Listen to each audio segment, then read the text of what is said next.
Okay, good day. So today we will be having another topic here in BEST 025, Statics of Rigid Bodies. So tapos na tayo sa P1 topics and we already have our review pagdating po sa ating topics na na-discuss from the first period. So today we will continue our discussion with the module 7, the analysis of structures, particularly yung truss po, And we have different methods in analyzing our structures, yung truss natin. So tatlo po yan, but today we will start discussing the method of joints. So here in method of joints, ayan, so bago pala natin i-explain yung ating method na gagamitin, we have here the truss. So introduce lang natin ano at sino ba si truss. A truss is a structure composed of straight members, meaning diretso lang yan, walang naka-arc or walang naka-curve na members, connected at their ends by joints. So these members po ng truss are connected using joints. Mababanggit naman yan sa problem, but we could just simply assume na pag meron tayong truss, they are all connected by joints. And those members, pag in-arrange natin, kinonect natin by joints, magkakaroon tayo ng triangles. Okay? And for the purpose of stability, kaya ganun yung shape ng ating truss. In analyzing trusses, each joint is assumed to be a pin connection. Yung joint natin sa connection sa mga joint, yan ay connected by a pin. Okay, so all members are connected by joints with pin. Okay, and then yung mga loads and reactions natin is doon nag-act or doon naka-apply sa joints. For example, we have here a truss. Ayan. So, ito yung parang random na truss natin. Ayan. So, meron yung parts. So, as you can see, may mga iba-ibang parts yan. Bakit mahalaga na malaman natin yung parts na to? So, there are problems kasi na kung saan hindi naman binibigay ang illustration. So, we have to be familiar kung sino ba o alin ba yung mga binabanggit sa ating problem. So, as you can see, we have here our truss. Yung nasa taas, yung portion dito sa may taas natin, dito sa portion na to, ayan. Ang tawag dyan is of course the top chord. So pati yung nasa kabila, yan yung top chord natin. Now, next we have the bottom chord. Ito, nasa baba niya.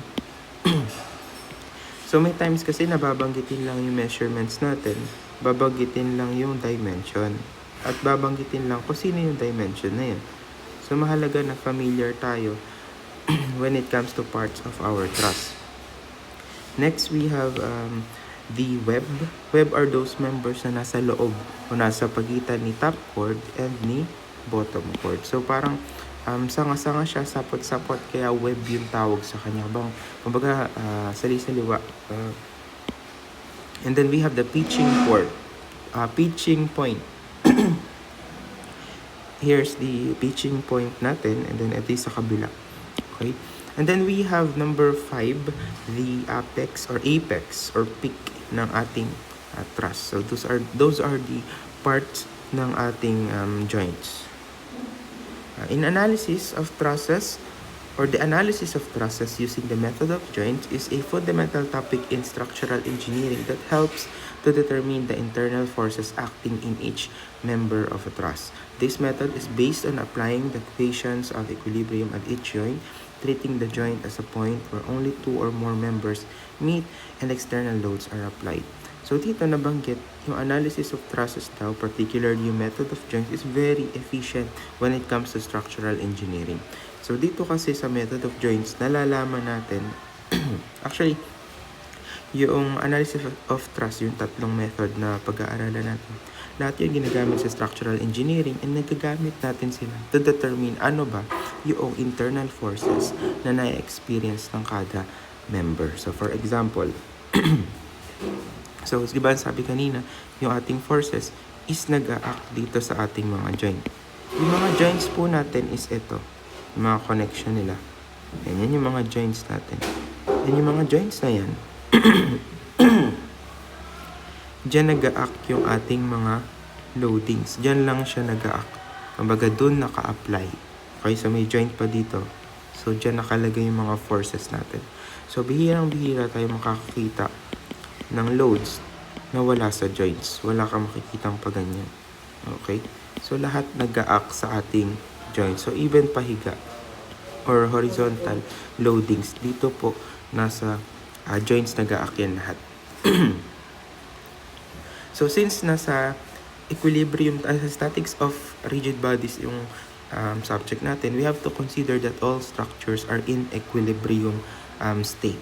Okay, ibig sabihin, no movement, no deformation po yung ating structures when we apply loads or forces. So engineers use it to ensure that each component of a truss can safely carry the expected loads without failing. Okay, so actually this part is parang somehow intro na lang pagdating sa deformable bodies, yung therefore, yung susunod po dito sa statics of rigid bodies. So ibig sabihin lang nito, di ba, since nag-a-apply ka ng load, then nag-apply ka ng load, for example, horizontal load, magre-react yung ating structure mismo, yung mismong truss. So kung nag-apply ka ng load, so yan, for example, nag-apply ka dito ng load. Tapos ito yung member natin. Ito yung member natin. Ayan. Ayan yung members natin. May mga force kasi na lalabas o yung mga internal force. Yun yung lalaban doon sa applied load natin. Okay? Lalabanan nila tong load na to. So ngayon, pag nalaman natin kung ano yung value nito, ng mga block na yan, internal loads na yan, malalaman natin that each member must have this amount na force na kayang i-withstand. For example, ito ay, ang na-experience pala niyan is 50 kN kapag in-apply natin yung load na yan. Ngayon, dapat yung ating member na nandito, yung member na yan, dapat ang kaya niyang i-supply based on its material is 50 kN pataas. Tama ba ako ng sign? Baligtad yata. So, ito. Ayan. Greater than 50 kN yung kaya niyang i-supply na load. Para yung na-experience niyang 50 kN is masustain niya. Okay? Or masuffice niya. Next, the method of joints is a technique used to determine the internal axial forces in the members of truss. So, yun, naulit lang din to. So, ito yung binanggit natin kanina. So, we have few assumptions in method of joints. Gaya na sabi natin kanina, all members are pin-connected sa joints. Next, loads and reactions act only at joints. So, yun din nabanggit natin kanina, doon lang nag-act sa joints yung ating excuse me, yung ating loads and reactions. We assume that all members are weightless unless banggitin po ni problem na merong specific weight. But most of the time, analysis of truss natin is weightless yung kanyang member. Okay? Members act as two force member. So mamaya explain natin kung ano ba yung two force member na yan. Structure is in static equilibrium. Okay? Ina-assume natin na no motion dapat yung ating truss, or no rotation, no translational motion, no deformation as well. Okay, so now we introduce a new concept, yung tinatawag nating zero force member. So this zero force member, hindi naman sa wala siyang purpose. It just so happen na zero lang yun na experience niya na load. For example, upon application ng load, there are members na zero lang yun na experience ng load. Wala siyang binibigay na support or reaction kapag nag-apply ng load. So ito, zero force members are truss members that under certain loading conditions carry no force. Yan. So their internal force is zero. So although they don't resist load, they don't add that specific situation. They are important for maintaining the stability and shape of the structure, especially under the different load conditions or during construction. Sige, for example, we have here a truss. Sige, drawing tayo ng mabilis ng truss. For example, meron tayo ditong truss.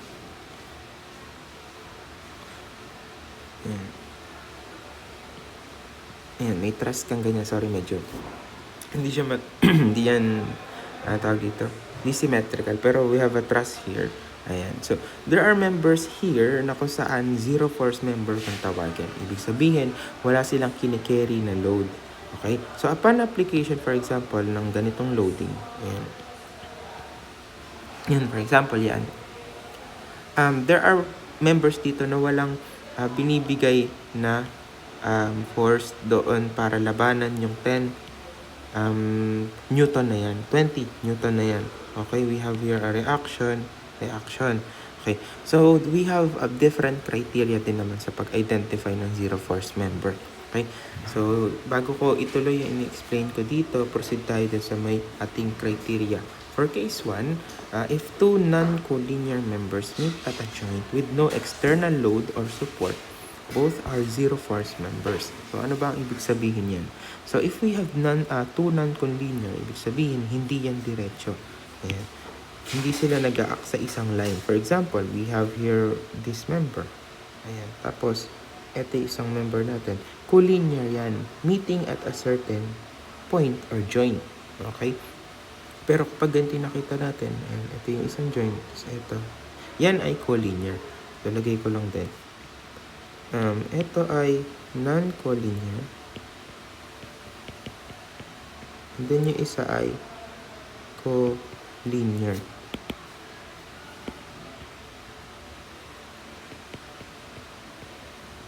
Ayan. So ngayon, pag meron daw tayong ganyan na member, non-collinear, ibig sabihin, tapos wala tayong applied joints, ay applied loads or applied support reaction. Masasabi natin na yung dalawa na to, yung dalawang yan, ay zero force member. Okay, zero force member sila. So, by principle, ganun. Kung nakikita natin yung illustration po, ayan. Yung ating truss dyan, yung member AC and AB, denoted siya as zero force member. Bakit? Kasi pasok sila sa criteria 1 natin, case number 1. Non-collinear, yes, hindi sila linear.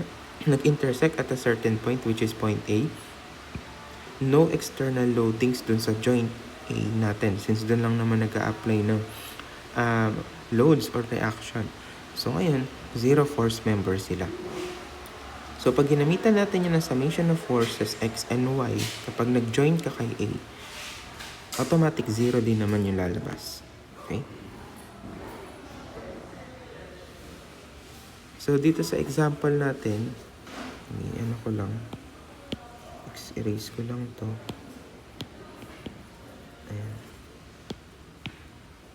Kung papansin natin, ano kaya yung members dyan? Meron kaya na papasok sa case 1 natin? So, tingnan lang natin.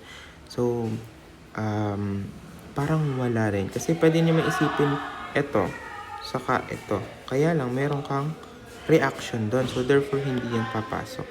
So, for example, dapat dalawa lang lagi. So, ito, saka ito, hindi pwede kasi may nag-intersect pa na dalawang member. Okay? So, hindi papasok yung example natin. So, try natin dito sa kabilang case. Baka meron tayong makuha dito sa example kanina. Okay? Case 2, if 3 members, ayan, 3 members na yung pinapakonsider sa atin, form a truss joint and 2 of them are collinear and there is no external load or support at the joint, then the non-collinear member is a zero force member. Okay, so tingnan natin yung illustration dito. Pag meron ka daw tatlong member na nag-produce o nakagawa ng isang joint sa ating truss. So, in this case, ang example natin dyan is yung member AB, BC, saka CD. So, wala ito. Sorry.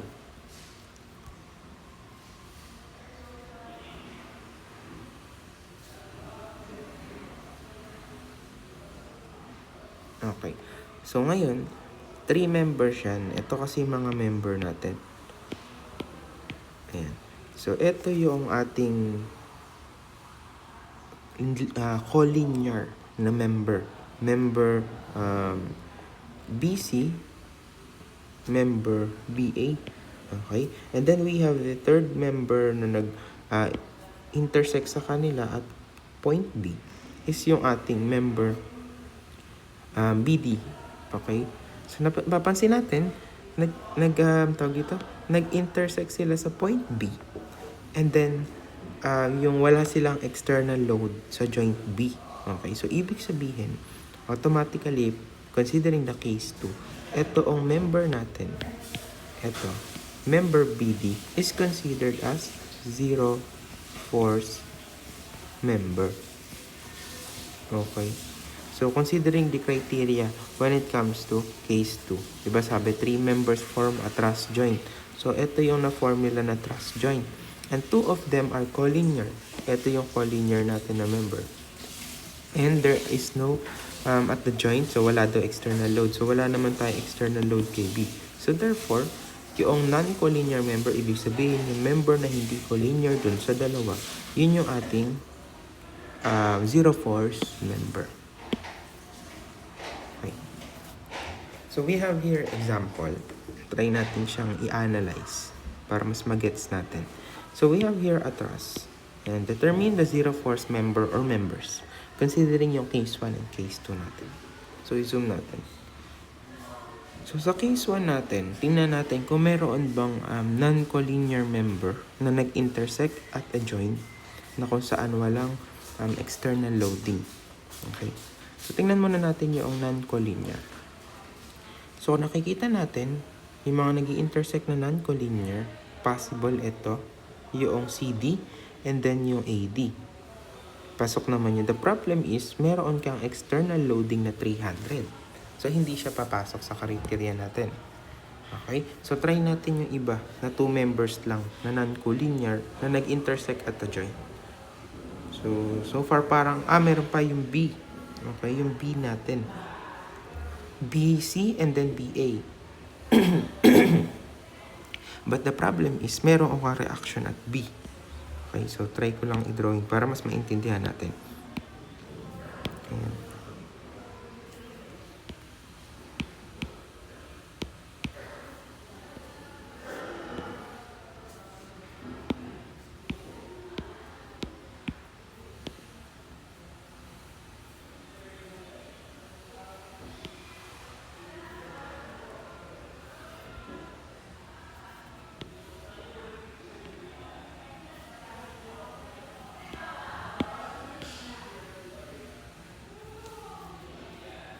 Okay, so ito yung D kanina yan. D, saka ito yung C. Tapos ito yung A. Ayan. So, meron ka nga lang kasing loadings dito. Kaya hindi natin siya pwedeng gamitin. Hindi natin siya pwede i-consider doon sa zero force member natin. So, ito yan. So, yung isa naman natin, okay, is yung, so hindi ito pasok na sa case 1 or even sa case 2. So, try natin yung isa pa na ating possible na gamitin sa zero force member. Ayan. So, we have here, dito tayo kay CB. Okay, tapos ito yung, baligtad ako. Ito. Ayan.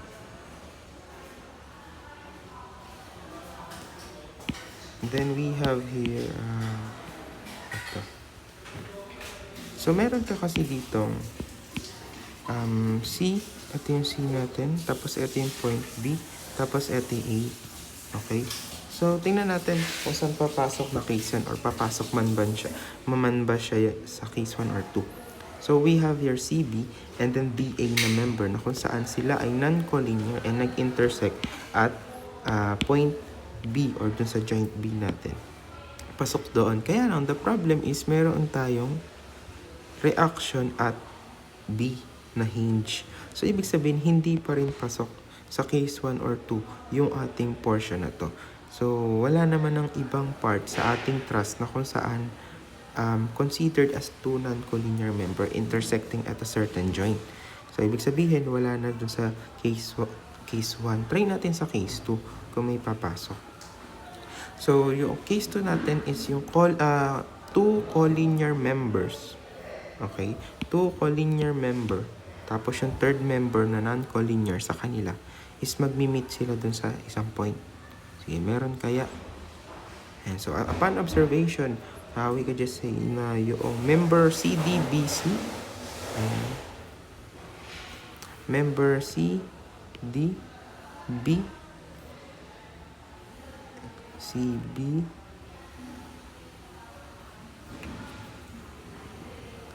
A, yan ay papasok sa case 2. Okay?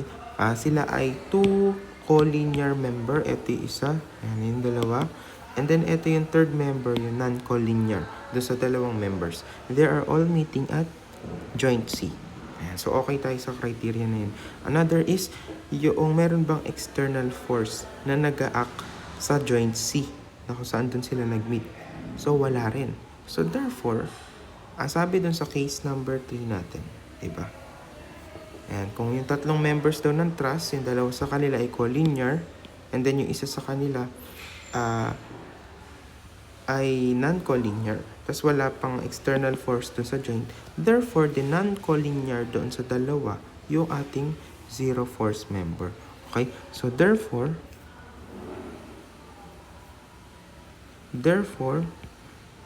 member AC or member CA is a zero force member.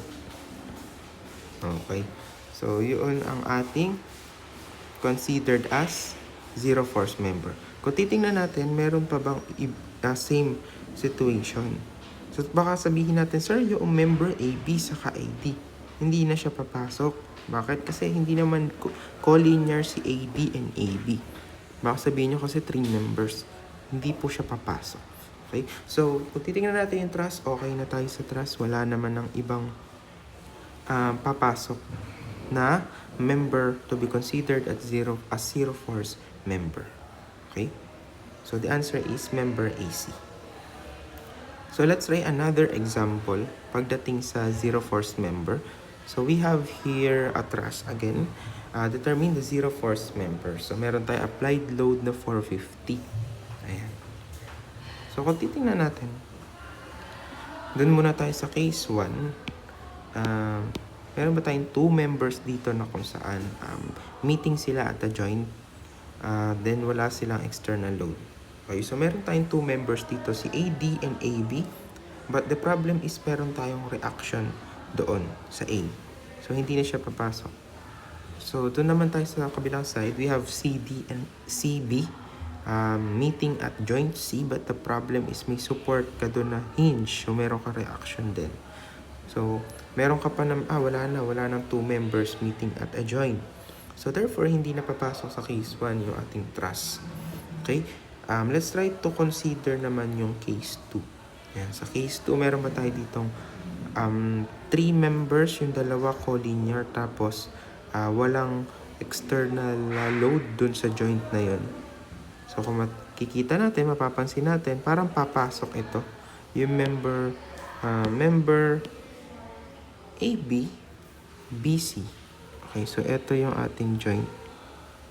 Member BA or AB. And then member BC.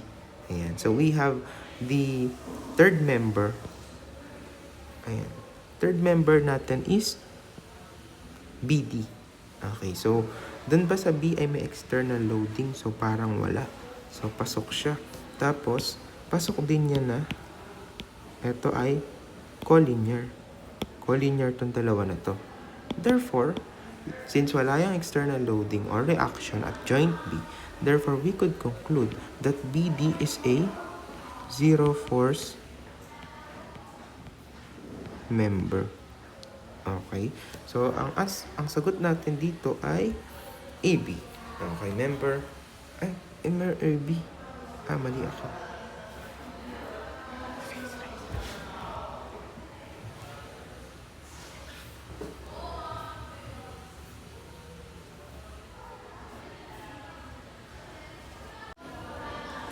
Okay, so therefore, yung ating final answer po dito sa example 2 natin for zero force member ay BD. Okay. So here, in analyzing method of joints, or analysis of structures using method of joints, okay, so we have steps para guide natin to solve problems. Okay, so there are steps, 5 steps lang naman na madaling sundan. Okay, so we have first step, solve for external support reactions using equilibrium equation. So we have three equilibrium equations. So we have summation of forces, x and y, di ba? Summation of forces x, summation of forces y, and then summation of moment at a certain point. Okay? Ginagawa naman na natin tong reactions, sinosolve na natin siya from the previous discussions. Okay? But the problem is, reactions lang yung sinosolve natin doon. So, baka hindi tayo familiar. Okay?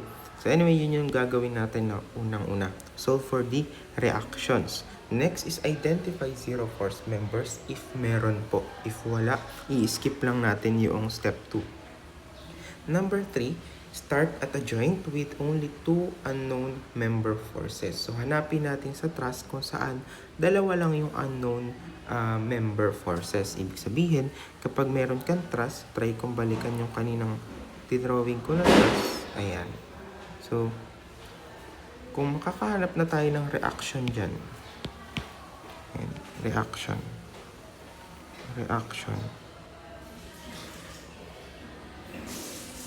Ayan.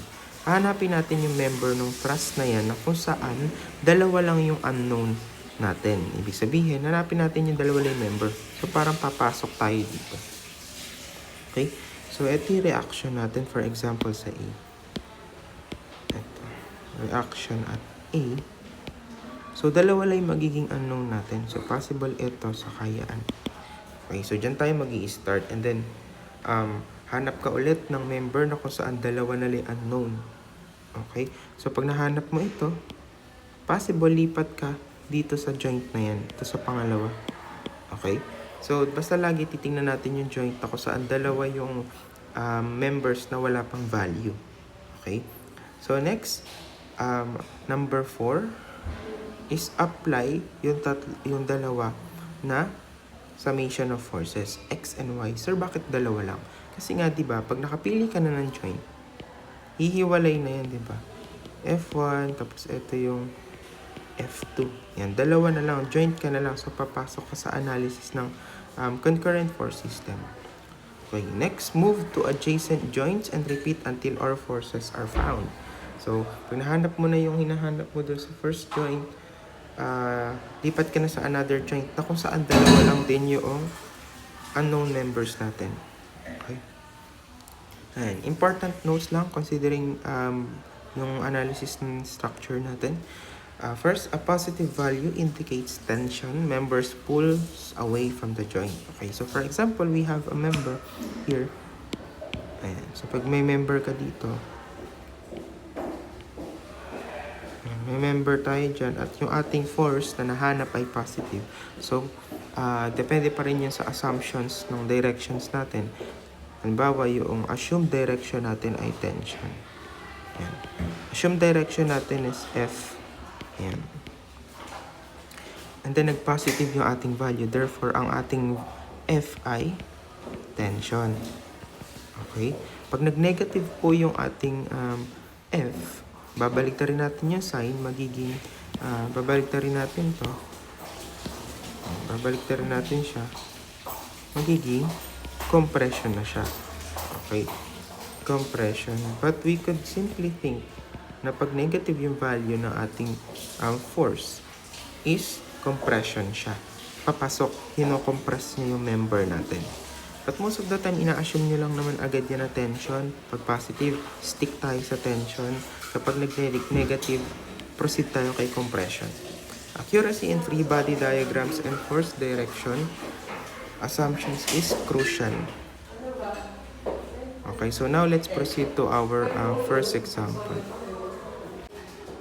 Okay, so let's proceed to our first example.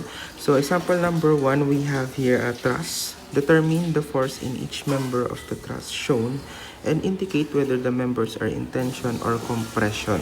So let's try to consider using these steps in solving in analysis of truss using the method of joints. So ang sabi sa atin sa first step is gamitan daw natin ng solve for external force or reactions using the equilibrium equation. So, ang sabi natin kanina, we have 3.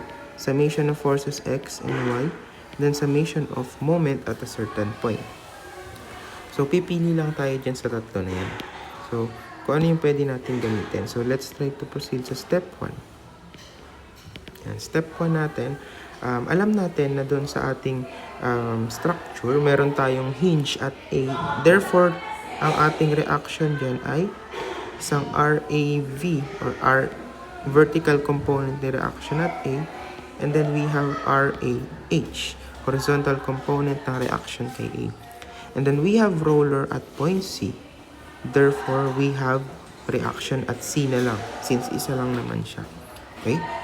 Then, let's proceed in solving reactions at A and C. Okay, so let's use summation of moment at point A or C. Either naman sa dalawa na yan may makukuha tayo na value. Okay, let's just say sa moment tayo sa A is equal to 0 since nasa equilibrium tayo. Considering na yung ikot na positive ay counterclockwise. So, 0 is equal to, ang mga papasok na forces is of course si 500. Ang ibibigay niya ng ikot kay point A ay clockwise. Therefore, yung ating 500 na yan is negative.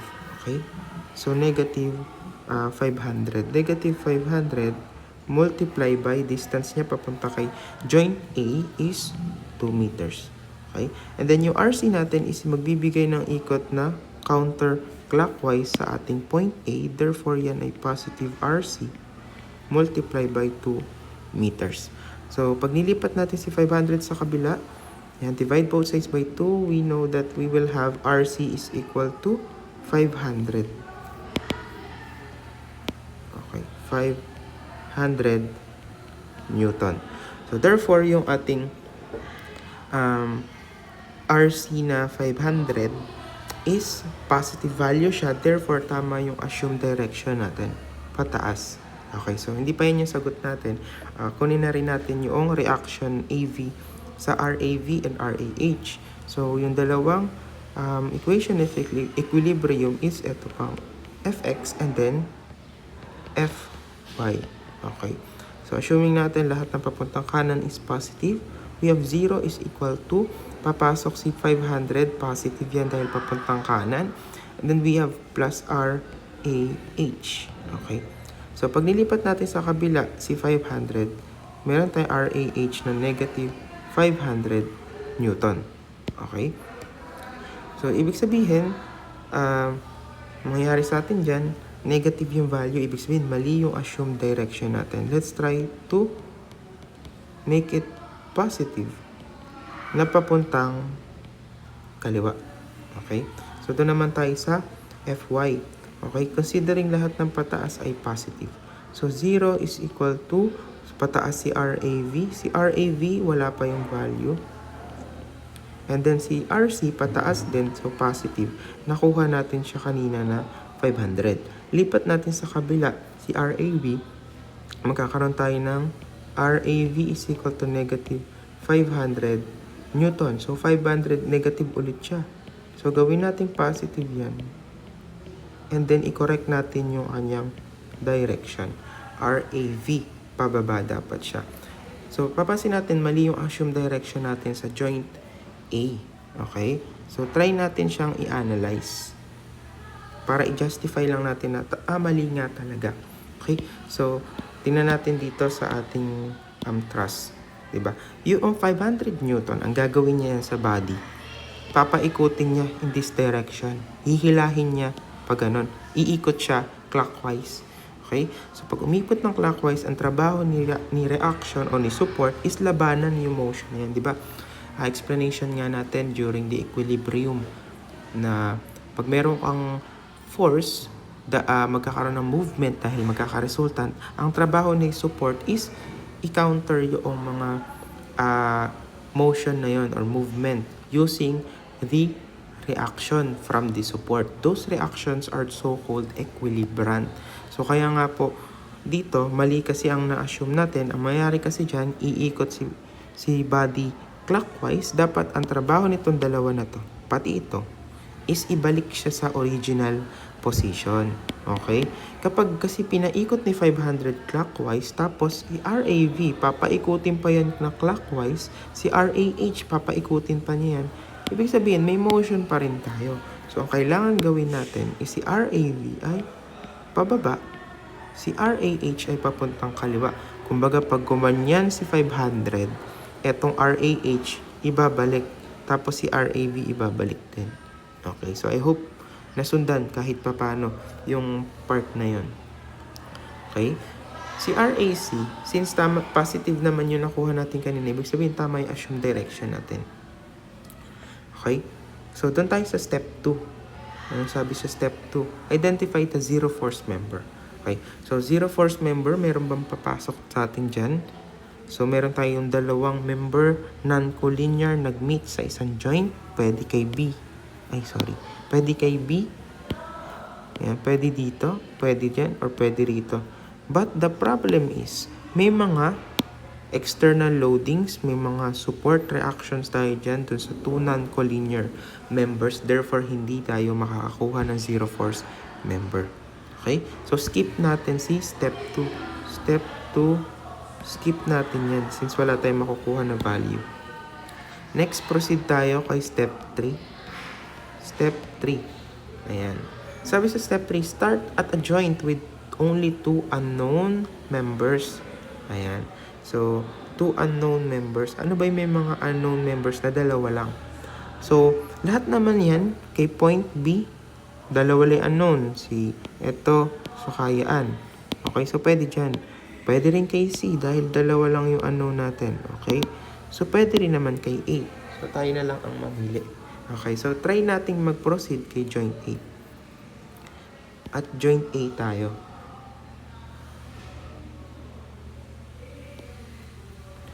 At joint A.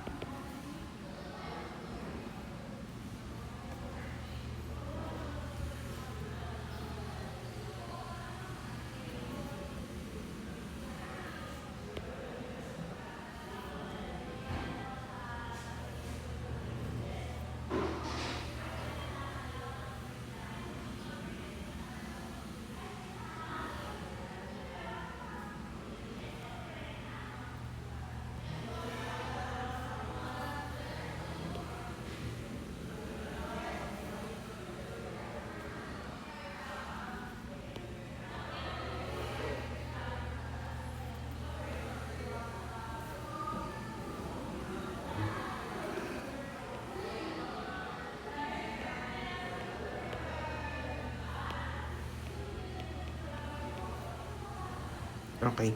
So, we have here joint A. Ayan. And then, consider na rin natin yung member AB. Ito po, i-assume natin ano ba yung direction ng joint member AB and member AC. I-assume lang po natin yan. So, sabihin natin baka pag ganito yung ating force kay member AB. And then, yung ating force kay member AC is papuntang kanan. Assumption lang po ito ha. Okay, so mangyayari, gamitan natin siya ng summation of forces, sabi sa step 4, di ba? Step 4.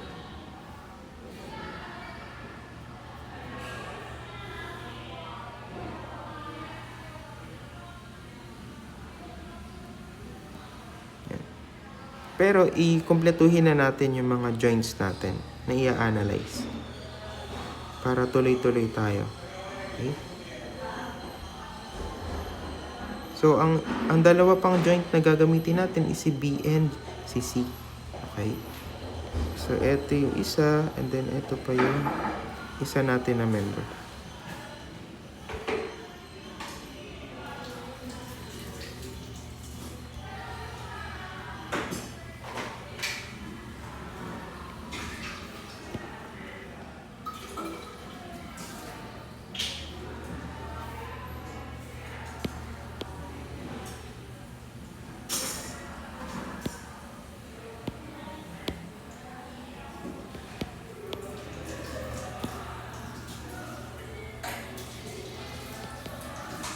Ito yung sa joint B, Okay.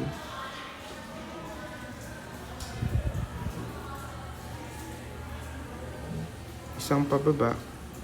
And then, isang paslant.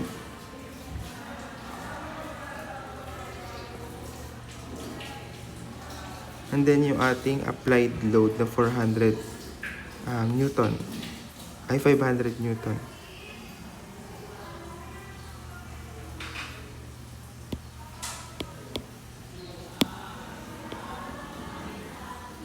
Okay.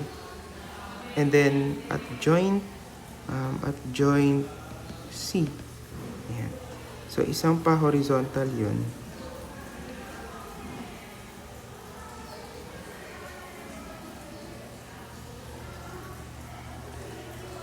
Tapos, isang paslant.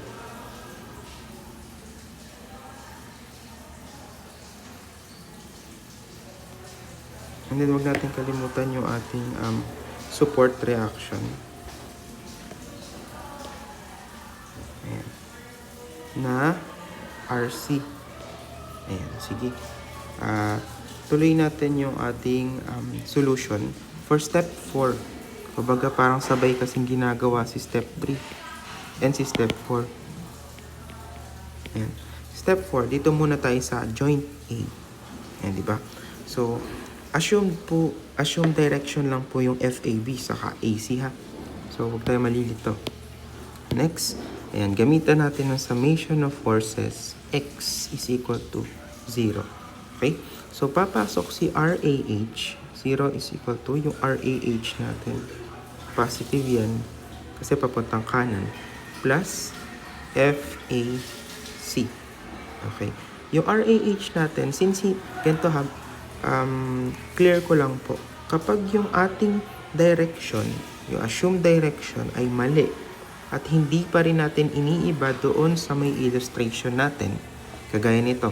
Inassume natin kanina dito sa umpisa na yung ating RAH ay papuntang kanan. And yung RAH natin dito, papunta pa rin kanan. Kapag in-apply natin yung value or sinubstitute nyo, ang gagamitin pa rin natin is yung negative value niya. Okay? So, plus FAC. Yun yung hinahanap natin. Lipat natin sa kabila, we will have FAC is equal to 500, magiging 500 Newton. So, positive yung value na lumabas. Therefore, ang ating direction ay papuntang kanan. Okay? O yung FAC natin is 500 Newton. Palayo dun sa joint A natin. Okay? Away. Ibig sabihin, tension. Okay? So, ang ating sagot for the force na na-experience na member AC ay 500 Newton tension. Okay? So, tingnan lang natin, pag halimbawa binaligtad natin. So, papakita ko na lang din. For example, binaligtad natin si FAC. Ayan. Baligtad rin natin si FAC. Kasi ang tamang direction niya is papuntang kaliwa. Okay? So, kunwari wala muna yan. Hindi muna natin pansinin. Lagyan natin yung blue. Yan. Pag nag-summation of forces tayo, X is equal to 0. 0 is equal to, yung RAH natin papuntang kaliwa, so magiging negative yan. Plus FAC. Okay, so 0 is equal to, so negative, yung positive na yung i-consider natin. Okay? Though negative pa rin yung magiging labas niya. Okay? Kung ililipat natin sa kapila, we have 500 Newton. Palayo pa rin siya doon sa ating joint A. Therefore, yan ay tension. So, kung papapansin natin, parehas pa rin yung ating sagot. Okay? So, I hope clear or at least nasundan yung portion na yun. Okay? Na kapag hindi natin binaligtad yung direction ng ating force, kahit nalaman na natin na mali yung direction niya, dapat parehas lang din po talaga yung lalabas yan. Okay? Itama man o hindi yung direction during your solution. Ayan. Okay. So anyway, let's proceed to our next value. Yung ating summation of forces Y. Summation of forces Y is equal to 0. 0 is equal to papasok si FAB na pataas plus RAV. Take note ha, pataas pa rin si RAV natin. 0 is equal to FAB. Since hindi natin binago yung direction ng ating RAV compared doon sa unang-unang assumed direction niya, therefore, ang gagamitin natin is negative 500 pa rin. So, ilipat nyo sa kabila si negative 500, we will have 500 Newton. Okay? So, positive yung value na lumabas kay FAB. Therefore, yung assumed direction kay FAB ay tama. Pataas. Okay?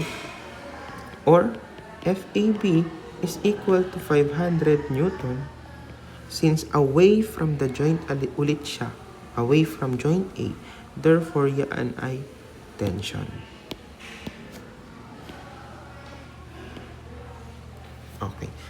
So, next, doon tayo kay joint B. Si joint B ay wala pang assumed direction. Okay, ito si joint B. Tapos, itong red, ito yung ating applied na 500 Newton. Ay, pabaliktad pala ako, sorry. 500 Newton. And then, yung members BC and BA, ayan. Si BA or AB, nahanap na natin yan kanina. Diba? So, si AB ay 500 Newton. So, ito yun. 500 Newton. But the question is, ano ba ang direction nito?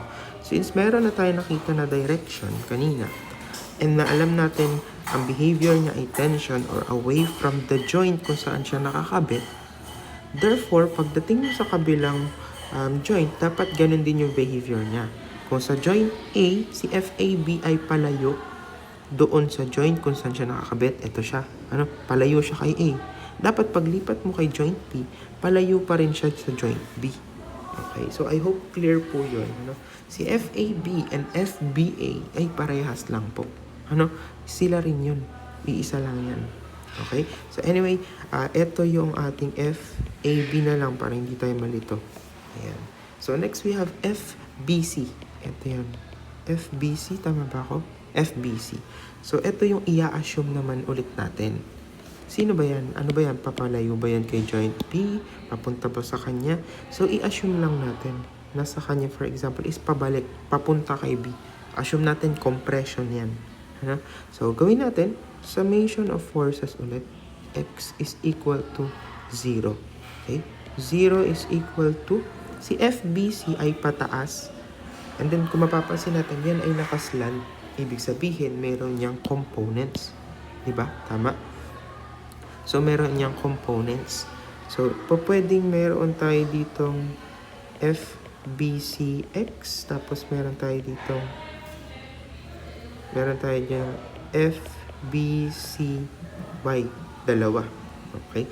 So, proceed tayo sa ating summation of forces X. Papasok si FBCX o yaan si FBC na merong kapartner. So, eto kasi, yan ay 45. Binigay sa problem, diba? 45 degrees daw. So, ibig sabihin, yung FBC natin, kailangan partneran natin ng cosine 45. Okay?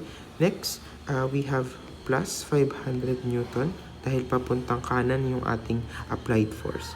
Okay? So, ilipat lang natin sa kabila si 500. Yan. FBC is equal to negative 500 over cosine 45 is equal to FBC is equal to 500 divided by cosine 45. Ayan. So, ang lalabas na sagot ay negative 707.107 Newton. So, negative dito galing yung negative kasi nilipat si 500. Since negative yan, dapat yung ating assumed direction babaliktad. Okay? So, yung assume kasi natin is compression papunta sa joint kung saan siya nakakabit. So, gawin natin yan na positive. FBC is equal to 707.107 Newton. Babaliktad yan, magiging tension.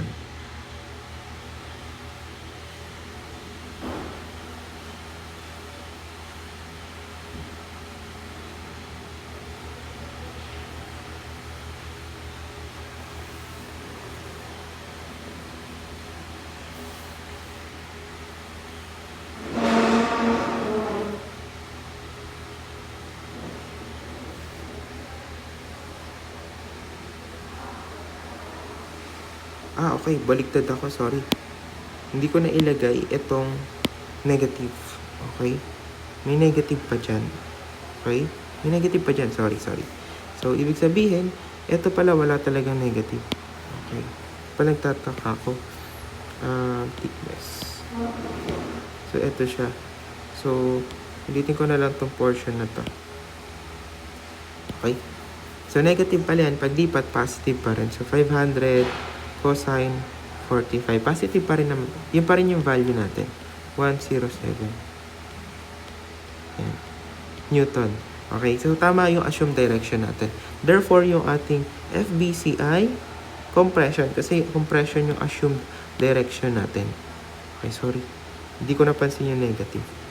Okay. So, parang nahanap naman na natin lahat ng members. Yung force ng member. A, B, B, C, and CA. Ano pang purpose ni joint C? So, nailagay lang natin siya. But, kung may time na C yung gagamitin natin, di ba? So, tingnan natin ano kayo magiging directions natin. Ayan. Ito sa baba, siya si FAC. Okay, FAC. Kanina sa umpisang joint natin, si FAC tension palayo dun sa joint natin, which is A kanina sa kanila. Okay?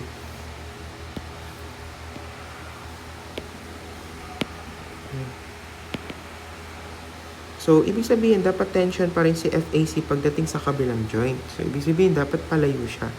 And then, we have here the FBC. Ayan. So, assume to.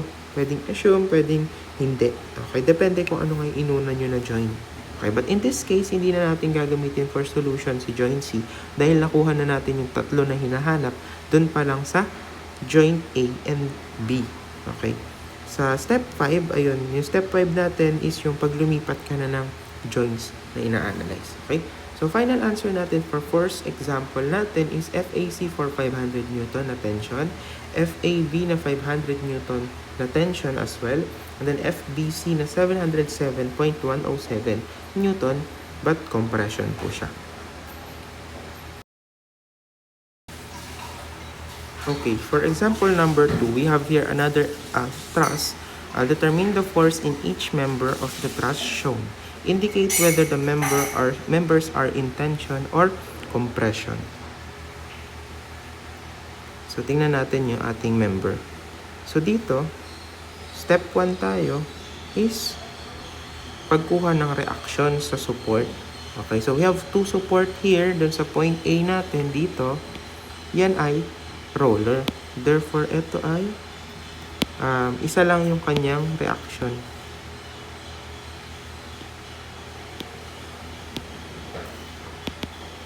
Okay. Pataas. Si reaction at A.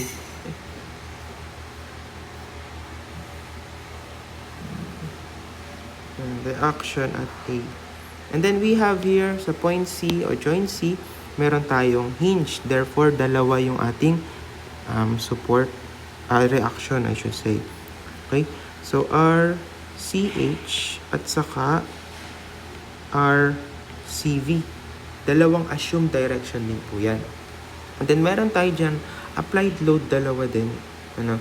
So, we have 400 so joint B at 600 Newton at joint D. Okay? For step 1 tayo. Step 1 natin is kukunin natin yung tatlong reactions using the summation of moment na lang. So, summation of moment at anong joint ka? So, pag nag-join ka sa A, papasok yung dalawang unknown, si RCH at si RCV. So, doon tayo mag-moment kay C para parehas mawala yung unknown natin na RCH and RCV. Considering na yung ikot natin na clockwise ay positive. So, we have 0 is equal to si 400, ito, magbibigay yan ng counterclockwise na ikot kay C. So, therefore, 400 na negative times its distance na 3. The next, we have 600. Iikot yan ng counterclockwise din. Ibig sabihin, negative 600 times yung distance niya papunta kay C na 4 meters. Next, si RA, ayan, magbibigay yan ng ikot na clockwise. So, therefore, plus RA times 3 meters plus 3 meters papunta kay C. Therefore, meron tayong distance na 6. Okay, so RA is equal to, so calculate lang natin, lilipat natin sa kabila si 400 sa kasi 600. Therefore, magiging positive yan. 400 times 3 plus 600 times 4. Ayan. So, 6 divided by is equal to divided by 6. Itong 6 na to. So, therefore, meron tayong RA o reaction at roller na 600 Newton. Positive, therefore, tama yung assumed direction natin. Next, kunin natin yung dalawang remaining reaction. Summation of forces X is equal to 0. Okay? So, papuntang kaliwa si RCH, so negative. And then, papuntang kanan si 600 Newton. Okay? So, RCH is equal to, lilipat lang naman yung sa kabilang side, meron kang 600 Newton. So, positive ulit siya. Therefore, yung ating assumed direction ng reaction natin na horizontal sa C ay tama. Okay? Next, summation of forces vertical is equal to 0.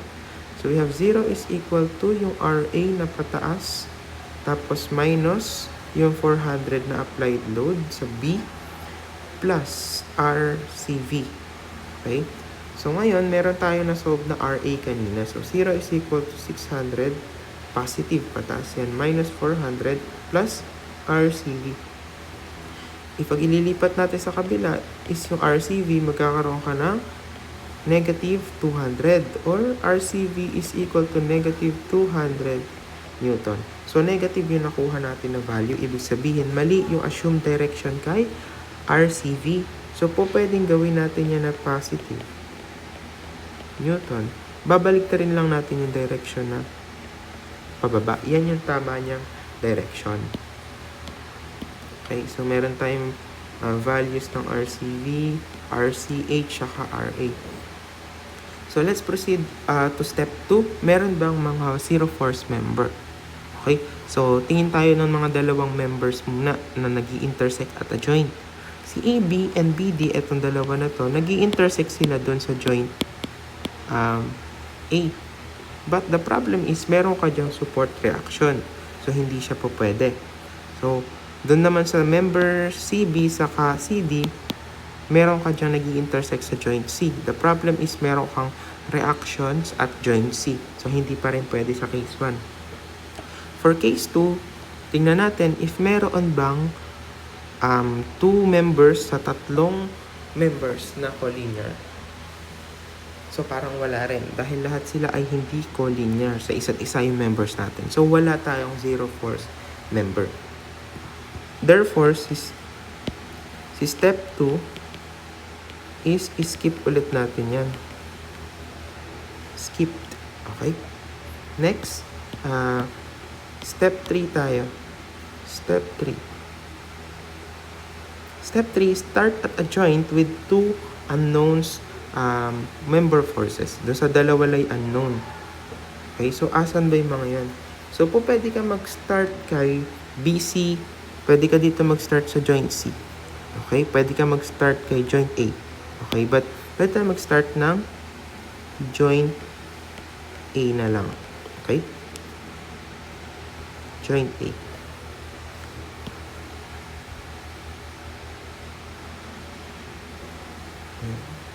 So, we have here a member.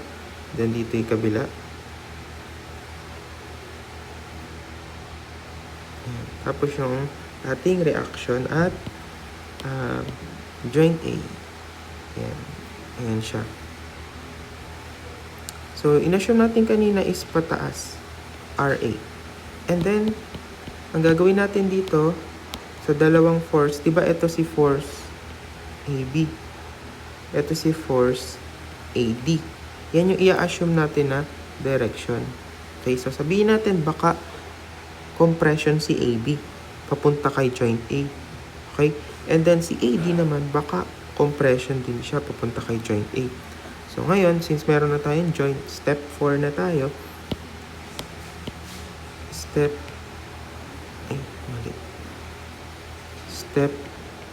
4. Summation of forces x and y. So, summation of forces x is equal to 0. Okay, so x ay papasok si FAB, negative yan. Okay, negative FAB, since siya ay nakaslant, dalawa yung kanyang component. Ano? So, meron siyang dalawang component. Isang FABY at isang FABX. Okay, so wala lang tayong value dito ng slope or angle. So, balik tayo dito sa illustration natin. So, mangyari kasi dyan, ito yung magkakaroon tayo na triangle, di ba? So, meron kang 3 dito, meron kang 4 dito sa taas. If slope ang i-consider natin, para makuha ito, alam natin, yan ay square root of 3 squared plus 4 squared or simply equal to 5. Going back to our illustration, yan. Si ating FAB, yan, FAB, meron yung slope na 3, 4, 5. Okay, so going back to our solution, meron tayong FAB, ka-partner niya, since sa x kayo ay 3 over 5. Okay, so next, consider natin si negative FAD. Okay, so lipat lang natin sa kabila si FAD. Meron kang negative FAB 3 over 5. Okay, so equation lang yun. Next, summation of forces along y is equal to 0. 0 is equal to, ano ang mga papasok na loads dyan? Yung negative FABY, eto yan, pababa kaya negative. FABY, pero alam natin na y yung kinukuha natin, gamitin natin si 4 over 5. And then plus, yung ating RA. Yung RA na solve mo na yan kanina na 600. Okay, for FAB is equal to, lipat lang natin si 600 sa kabila, and then di-divide natin siya sa 4 over 5. Therefore, FAB is equal to 750 Newton. So, positive. Therefore, tama yung assumed direction natin na compression siya. Okay? FAB is equal to 750 na compression. Okay? Next, kunin natin si FAD. Gamitin natin yung equation na nagawa natin kanina. Si FAD, palitan natin yung kanyang FAB ng 750. Yung negative, huwag nyo kakalimutan. 3 over 5 is equal to negative 750 times 3 over 5. Ayan. Is equal to negative 450 Newton. So, as you can see, negative yung nakuha natin na value. Therefore, mali yung assumed direction nyo. In-assume natin na FAD is a compression member, pero negative yung lumabas sa sagot. Therefore, babalik na rin natin yung sign yan. Gagawin natin positive, and then gagawin natin siyang tension. Itatama natin yung kanyang direction. Okay. So, nakuha na natin yung FAD, tapos yung FAB, nakuha na natin. So, next, proceed tayo dun sa another joint na kung saan dalawa lang yung unknown. So, di ba dalawa lang naman yung unknown? Kay BC, dito, saka dito. Okay? So, dun tayo mag-proceed. Okay. At joint C.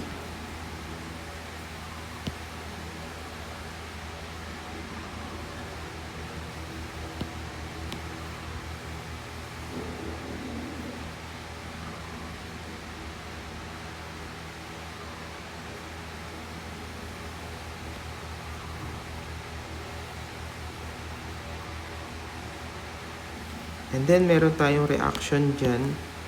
Okay, meron dyan reaction. Tapos, dalawang reaction pala yan. So, dito ko na lang isisingit yung isang reaction. Okay. So, ito po ay RCV. Sulat lang natin yung ating mga reaction. RCH. And then, yung ating mismong force BC and then force CD. Yan. So, wala naman nakaslant. Therefore, wala tayong angle or slope na kailangan hanapin. So, joint C. Ayan po. So, nakahanap tayo ng value kanina ni RCH, which is si RCH ay 600 Newton na papunta sa kaliwa. Si RCV naman ay 200 papuntang baba Newton. Okay? So, hindi ko itinama yung ating direction. Therefore, negative pa rin yan. Okay? So, mangyayari dyan, summation forces ulit tayo. Uulitin lang natin gaya ng sabi sa step 5. Summation of forces X. 0 is equal to, yung RCH nyo ay papuntang kaliwa, kaya negative, positive 600. Okay? Next is, yung FBC natin is wala pang direction pala. Okay? So, mag-a-assume tayo ng FBC. So, ngayon, wala namang ibang horizontal force sa ating joint C. So, ang lalabanan lang niya is yung 600. So, sabihin na lang natin papuntang kanan para magkaroon tayo ng positive FBC. FBC, lilipat yung 600 sa kabila. We have positive 600 Newton. So, tama yung positive yung 600 na FBC. Therefore, tama yung assume direction natin na compression. Okay? Diba? Compression towards joint C.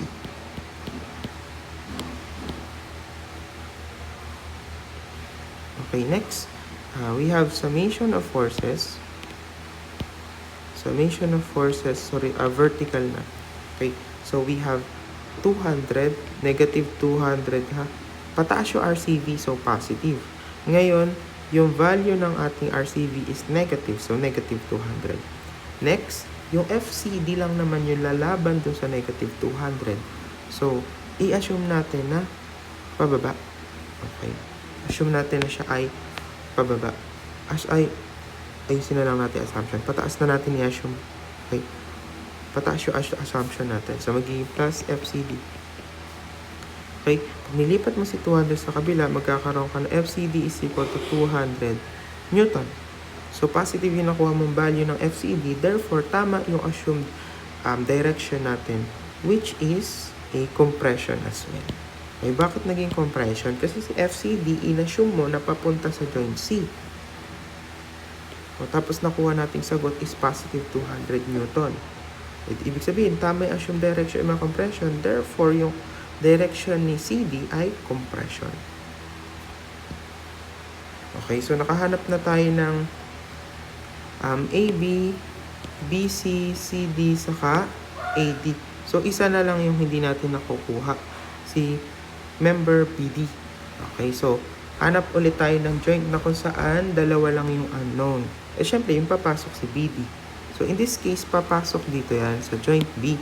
Nahanap mo yan, nahanap mo na dito. Ito na lang yung unknown. Si BD na lang yung unknown. So, pwede na natin gamitin yan. Okay? So, try natin na mag-add joint B.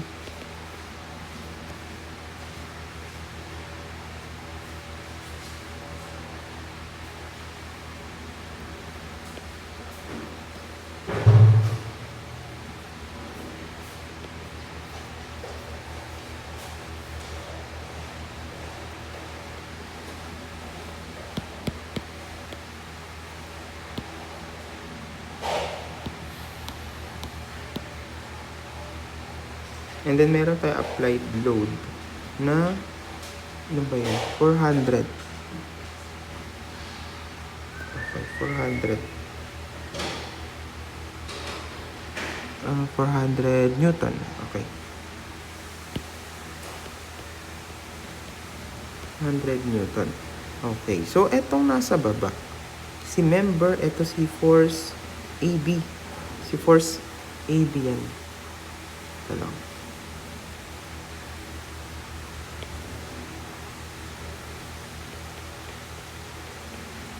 Force AB. And kanina nahanap natin si AB na 750 na compression. Ibig sabihin, papunta dun sa joint kung saan ka nag-a-analyze.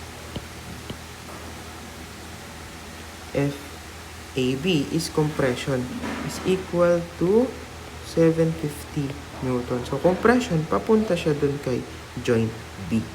Okay? So, another, we have the member BC. Nakakuha na ba tayo ng BC? Ayan. BC is 600 Newton. Compression siya ulit. Therefore, towards joint B. Okay, is equal to 600 Newton. Next, we have member or force at BC ba yan? Ay, sorry. BD pala. BD. Yan yung hahanapin natin. The problem is, hindi natin alam ano yung direction FBD. I-assume natin yan na compression. Okay. Summation of forces, X is equal to 0. So, nakaslant ulit yung ating force BD. Ay. Nakaslant siya. Ibig sabihin, dalawa yung ating force dyan. Isang FBDX and isang FBDY. At masulat ko. FBDY. Okay, tapos FBDX.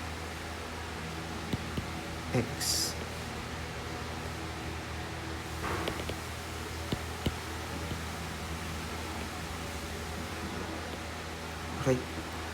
So, kailangan natin makahanap ng angle. Okay? So, si FBD, di ba? Si FBD, zoom natin dito, magkakaroon tayo ng triangle. Ito, yan, triangle yan. And ito ay 3. Tapos ito 4 yan, yung patayo. Tapos, 3, 4, automatically, we have 5 na parang hypotenuse niya. Okay? So, balik tayo dun sa illustration. Sorry, pabalik-balik tayo. Okay? So, ito yun. Ay, hindi. Ito. Yan. Ito ay 3. Ito ay 4. Ito ay 5. Okay? So, tuloy natin yung solution natin. So, we have 0 is equal to si FBDX papasok papuntang kaliwa. So, negative. Si FBDX, ayan si FBD times 3/5. Next, si 750. Positive yan. Dalawa rin yung components pala niya. So, dalawa rin component. Isang pa ganito, isang pa ganyan. So, pero meron niyang slope kanina. Nakuha na natin. 3, 4, 5 din yan. 3, 4, 5. 3, 4, 5 din yan. Asan ba yung kanina natin? Ito.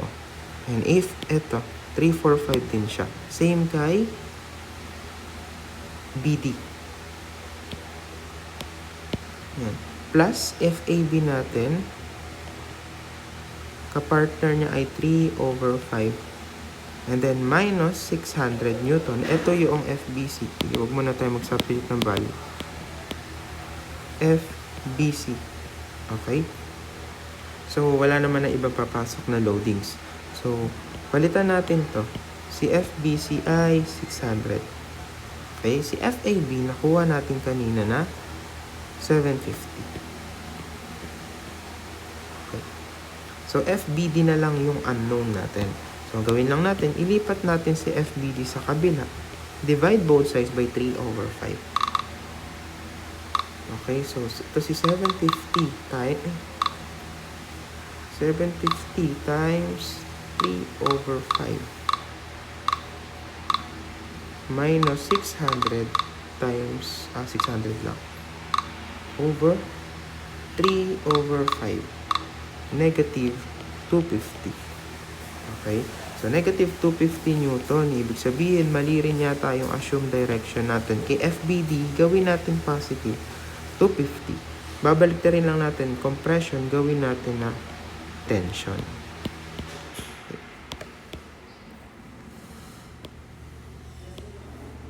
Okay, so therefore we have BD.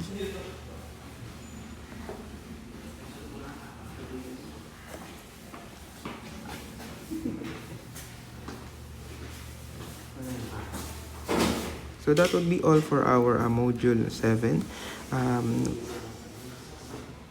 lecture video for today. So if we have question, kindly raise your concerns in our group chats para ma-address natin po agad. So thank you for listening and watching our lecture video for today.